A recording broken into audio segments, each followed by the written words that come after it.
All right, Mr. Dave here. We are going to be doing dirt rock number 2, and we did one already, and that one is sitting here behind me right here. That one has had a texture coat, hopper spray technique, which we will go over.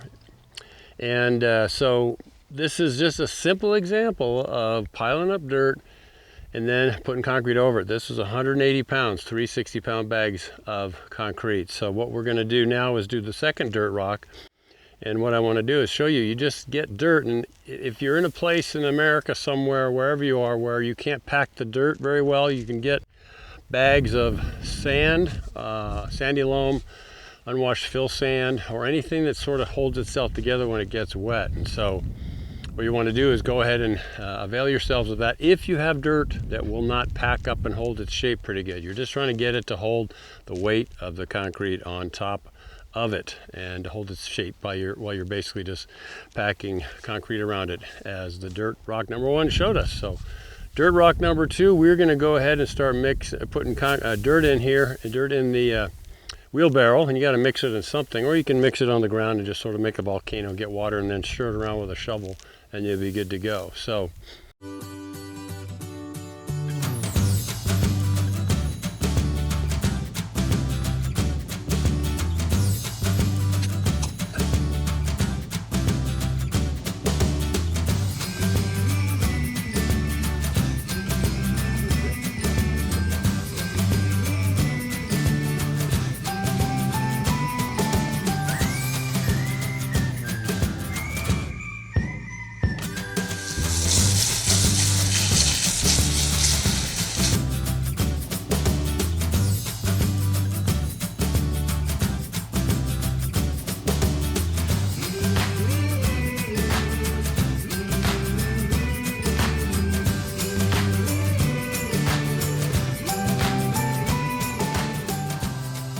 okay, we got our mixed dirt doing pretty good, fairly well integrated with the water. Make a note though that by planting your dirt rocks during the springtime after the rains, all the soil will already be moist and it'll be ready to go. You don't have to do this process, but right now it's July here in Southern California, San Diego, up here at Alpine Sky Studio, and we have powdery dry dirt, so we're having to mix it in a wheelbarrow. But again, if it's the wintertime or you've had a rain or two, the dirt is all ready to mix up and make your rocks. So we've got a good batch here of material that we're going to now use to create a rock shape. So we'll go ahead and we're going to figure out where to put it now. Okay, we've got our mud. We've got our dirt mixed up. Mud's coming later, which will go over our dirt, but we've got our nice wheelbarrow full of packable dirt. So I'm going to try to put it along the side here next to the one we did already. This again is dirt rock number 2. And you can shovel it in there just to get the bulk material that you need, which you can then compact a little bit as you go. It doesn't take much compaction with this soil anyway, this DG, decomposed granite. It's got clay and loam in it, so it's extremely packable. And I've got, like I said, a wheelbarrow full. So this is going to go up next to our other dirt rock. And from your video position, you can see this is a good size rock we have right there. It's a good size. It's basically ready for paint.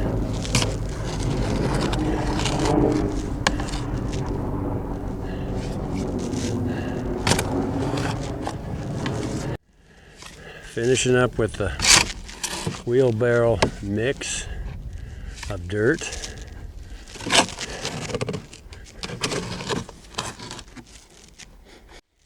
I'm just getting the fluffy stuff out here. Taking it out here just like we take out concrete. And again, concrete is coming after we pack up our dirt rock. This is ridiculously simple and easy. Fast. Like the other one was probably, I don't know, an hour and a half, 2 hours to make the other dirt rock. I have lots of room here at the house. So you get basically a pile, and so now we're gonna start packing it up and make it into a good shape.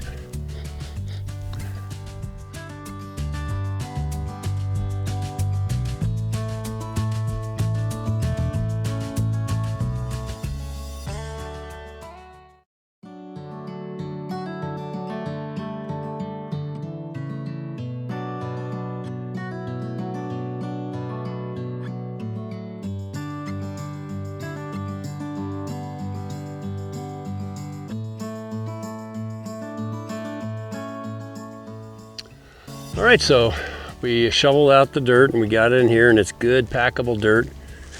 It's really good stuff for what we're doing here. But again, if you have dirt where you're at and it's more organic matter, sandy, like peat moss, a lot of organic material, leaves, and that sort of thing, you just have to mix up sand, and you want to get unwashed sand if you can. Even the sand from Home Depot in bags and stuff would suffice, and you'd mix it up either on the ground in a volcano. You just put the metal, fill it with water, and keep rotating it, or in a wheelbarrow like we showed you. So here's some dirt, and I'm going to play around with it and pack it up. Again, this is all super fast, super basic.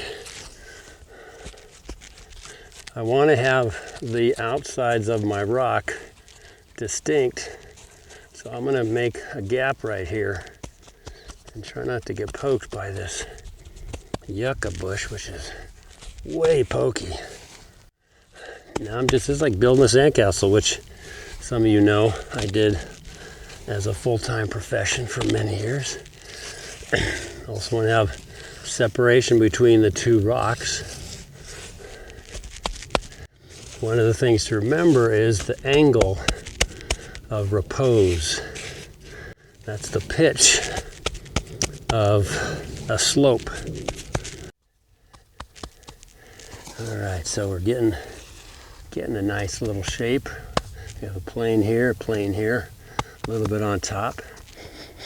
And I want this to be higher than the other one, so I'm going to use this piece of rubble.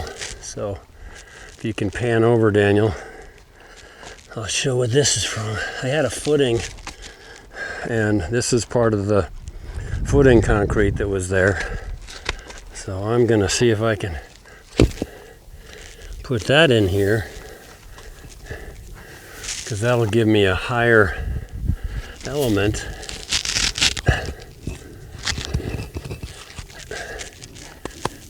See, easy peasy. So I want to be able to put concrete in there, so if you have stuff in it like this rock, I think I'll use that as a filler, and it's a little firmer.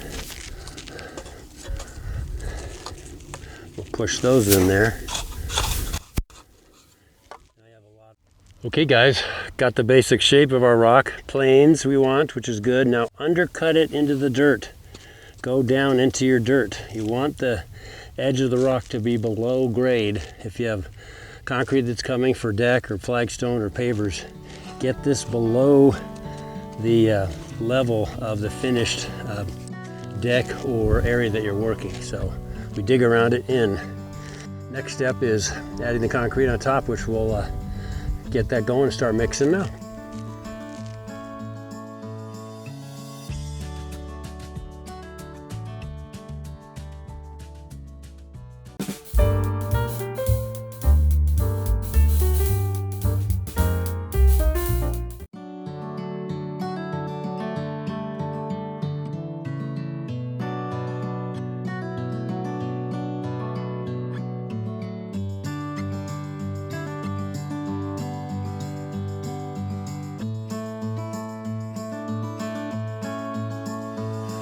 All right, folks, we have given ourselves a little bit of time so the heat can go bye-bye. And now we're mixing mud, and we're gonna put that on the rock that we showed you, the dirt rock, dirt shape. And so we'll flip the camera around here and take a look at that right now. Again, that's dirt rock number 1. It's got the texture coat we sprayed on with the hopper. And so we're going to be looking at that in more detail. But here's that basic shape that we packed up with the trowels, as we were talking about. Just some scrap extra stuff from a footing I did. And so we're mixing up concrete for to cover this up and to finish out that rock. You could make a rock that goes, 4 feet, 5 feet, 6 feet, that far away, and with just piles of dirt. You could make a pile of dirt on the ground that's really big, 3, 4, 5 feet, and just keep the angles not too steep. You could stack concrete up over it. So we got that ready. Daniel's up here mixing. He's been helping me with the video camera here, and keep an eye on the metrics if the battery's going good. So he's mixing mud now, and I think we might switch to 2 bags. Let me ask him. Is this bag number 2? All right, hold on a second. Let's leave that one and check with 2. We'll start with 2.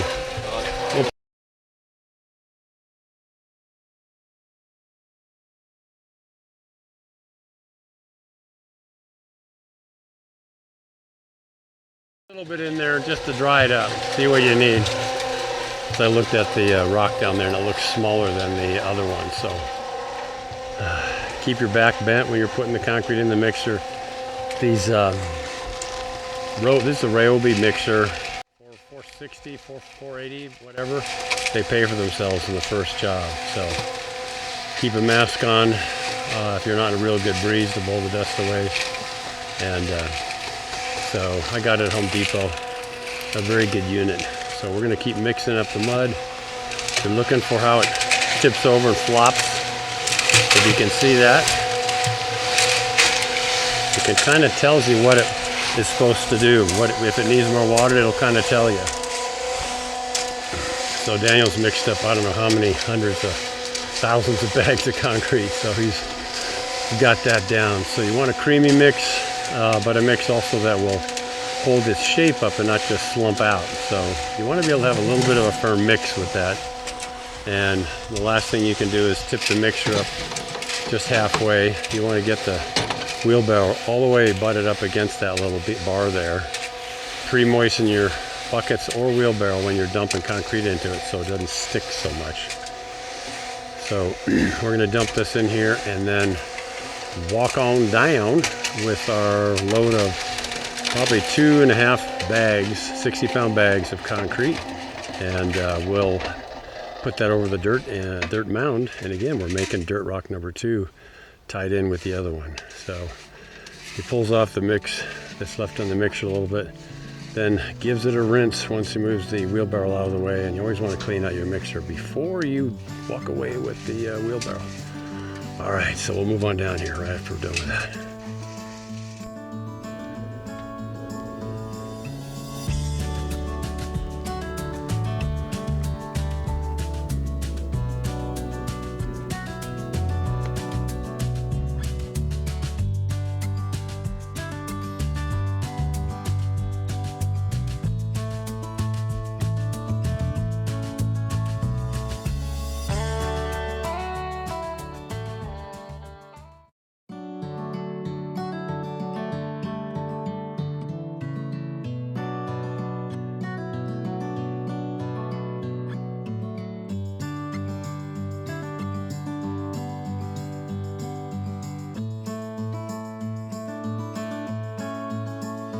All right, we got our mud mixed up, and we're gonna now take that mud.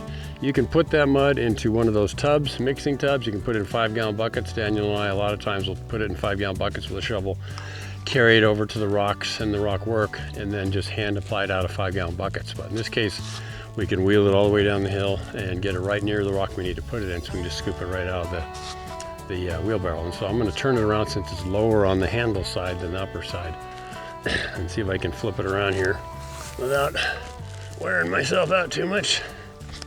So, all right. So remember, we talked about digging it down below grade. Wherever you're gonna put your dirt rock, get a little trench, and that way when the material, the dirt, if it's just the dirt in your landscape somewhere, if that starts to erode away, it won't show that this is faux with a hole in an undercut, okay?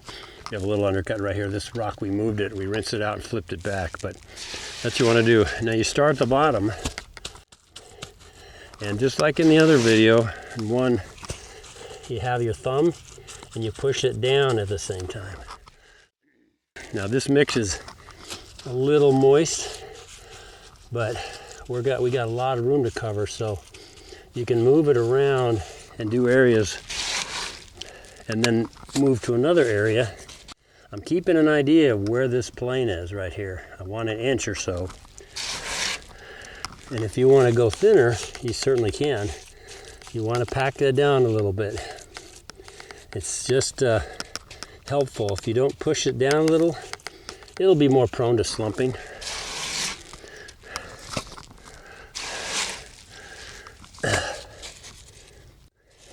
Don't let that stick out of my rock. I suppose I could leave it. Again, the angle of repose is not too steep. If you make your mix thicker, you can go up steeper. You can move in here, Daniel, to take a closer look at this. See where how my hands are putting it in here.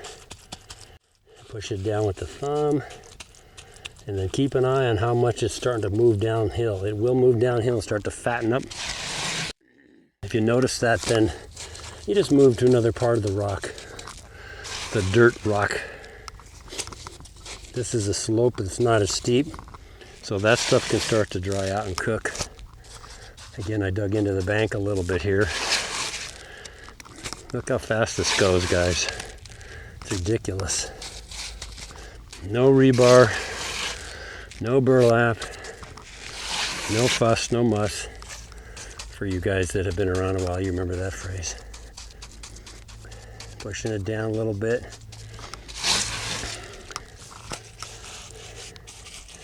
Push it down with your thumb. You want to use both sides of your body when you're working to get more mileage out of yourself. So if you can switch sides and use your other arms, that gives your other part of your body a chance to rest a little. You're smoothing it out. Look how fast this goes. So simple. This isn't even, it's like 2 bags, like 12, like 13 bucks of stuff. Look at this rock is a big size rock. It's pretty good size. Any landscape in anyone's yard, you could do this with. Keeping an idea of where the dirt is, where your under shape is.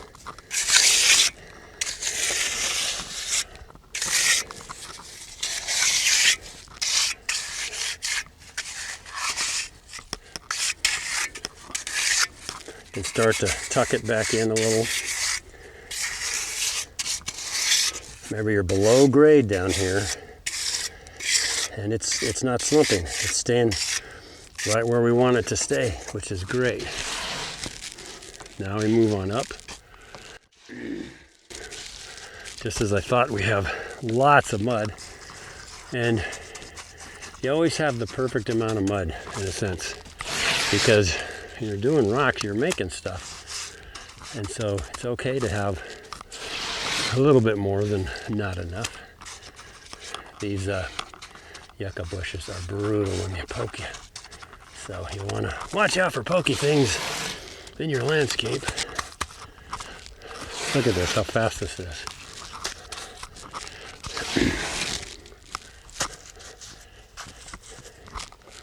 Now we're going up over that rubble, concrete rubble.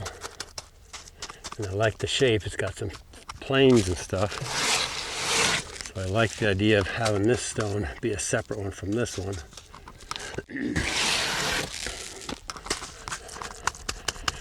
Give it a good vibe. You could rinse that, mist it with a little water if you cared. That's a good thing to do.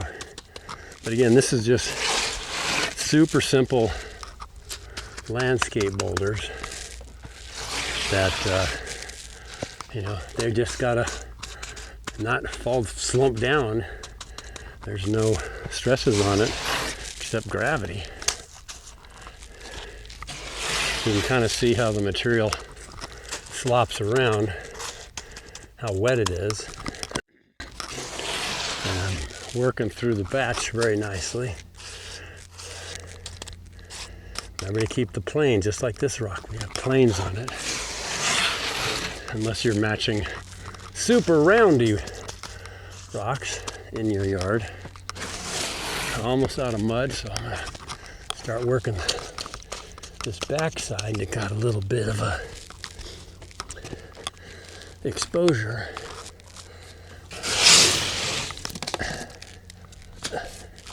Just poked a little bit of concrete rubble in there to fill the gap. No problem. This concrete is 4,000 psi, so it's very strong.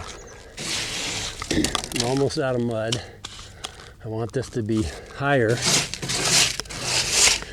because you have a good old human tendency to make things symmetrical, and you want to try to resist that. You want to have gaps between your rocks because this will shrink and crack. So you want to tell it where to crack, just like all concrete companies that make decks and everything. Concrete cracks, so you have to tell it where you want it to crack. Don't let it just do its thing. So I think I want to separate out this part to this rock. Have a nice little shadow in there. And you see I'm shaping it out, just smoothing it out a little bit. Planes are good. You can see the cracks I put in this one. I'm going to push my trowel all the way in there real good, so if it separates, which it will not show. All right, that worked out the exact amount we wanted. All right, so you can see that was so fast. So fast.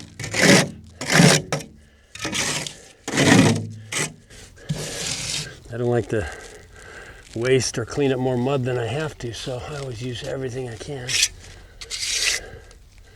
The more you play with it with your trowel, the more it'll slump down. So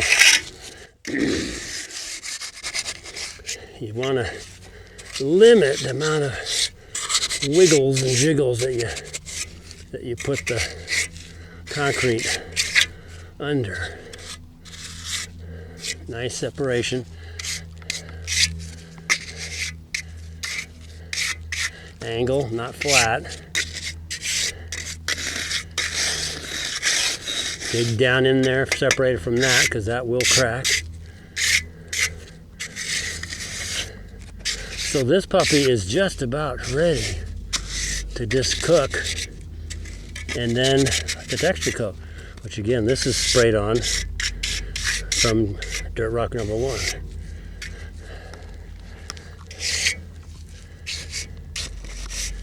I'm going to push that in, work it, try and separate it a little bit. It's holding its shape still pretty good.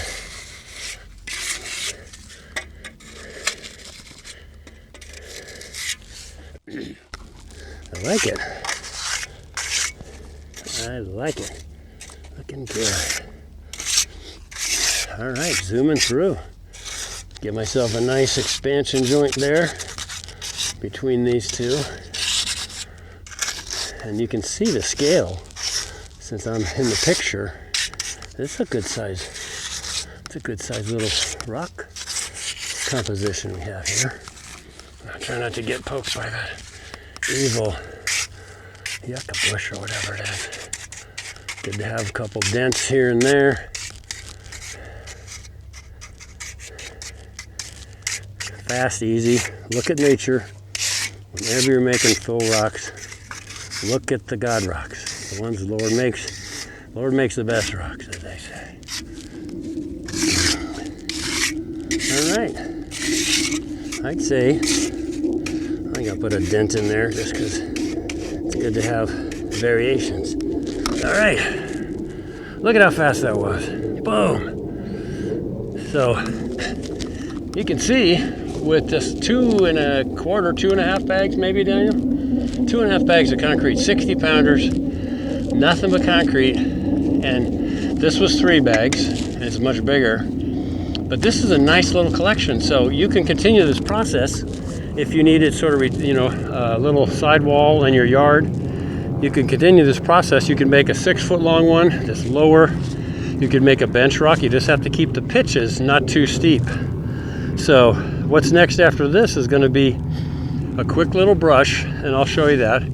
With to get this smooth areas a little rough, that helps the next texture coat come in. So this is cool. Dirt rock number 2. It's like 2 and 3. We have a little one, but it's the next. It's like the second batch or whatever. Over rubble, concrete, dirt, and a few stones to fill in some pockets. No problem. So easy and cheap. Absolutely just amazing. So we're gonna go ahead and brush it, and I'll show you that in just a second. All right, the next thing we want to make sure we do before we walk away and let it cure is to give these smoother areas a little bit of a brush. You want them to be a little bit of a score pattern on there, and you can get it no problem at this stage. It's sort of shiny and slimy, and so it's a good idea to just score the surface. That means the next coat, whether it's a hand-built or spray-on coat, this will get it to really adhere well, which is a very important part of this process. You want everything to be locked in, and there's no perfect thing here. Cement is amazingly tactful. It sticks pretty good to a lot of things. So I'll get way over here, and then this side, and you can still adjust your design if you wish, even after this stuff goes off. That's one of the wonderful aspects of concrete work. It's very versatile.